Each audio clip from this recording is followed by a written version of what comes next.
What is up, guys? Del Boy here. So rather predictably, Jarrell Miller squashes Tomasz Adamek in a couple of rounds.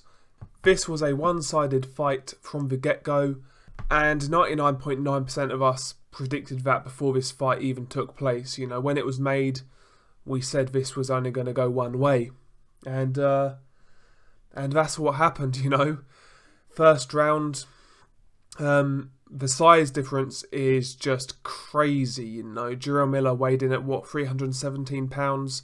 There was pretty much a 100-pound size difference. It was crazy.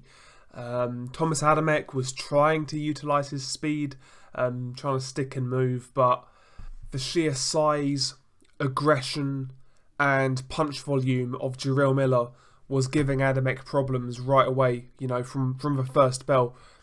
And, you know, round one, Adamek landed some good shots, you know, especially to the body, but the volume and pressure from Jarrell Miller was definitely won him that round.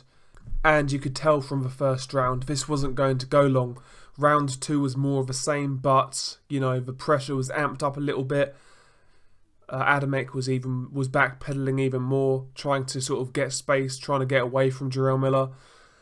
Miller actually catches Adamek with a couple of good shots, actually. You know, Miller usually is quite crash bang wallop. You know, he comes forward, gets hit a lot. There's not really any science in his work, but the two uppercuts he landed on Adamek were actually delivered very well. You know, really, really good shots, really, really accurate, well-timed shots. So credit to him for that. Couple of right uppercuts, they drop Adamek, and he pretty much can't beat the count, or he gets up at 10, you know, and that's all she wrote. You know, a second round knockout. Jarrell Miller did exactly what he had to do in this type of fight. It was a mismatch. So, you know, you've got to take him out quickly, and that's what he done. Let's briefly talk about Tomasz Adamek. He's had a great career, a two-weight world champion, won titles at light heavyweight and cruiserweight, also fought for the heavyweight title, but he's well past his best. You know, he should retire now. He really should retire. He actually already retired when he came back, you know.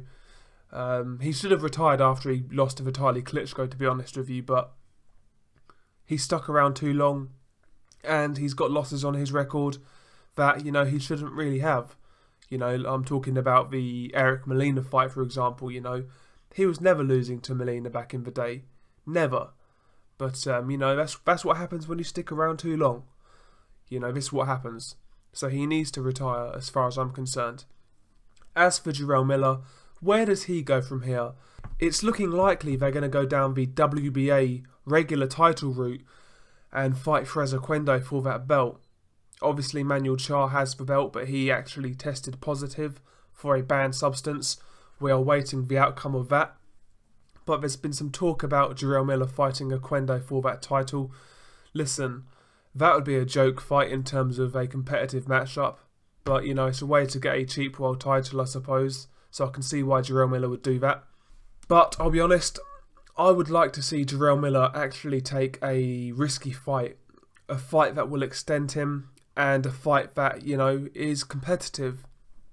I liked the matchmaking, you know, when he fought Gerald Washington, I thought that was a good fight for him.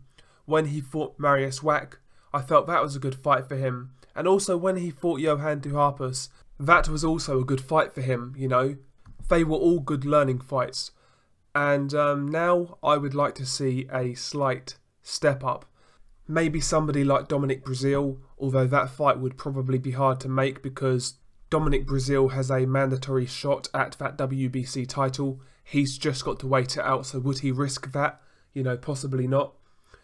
Failing Dominic Breazeale, I think even somebody like Ajit Kabayel, who is the European champion, he beat Chisora recently, or about a year ago anyway.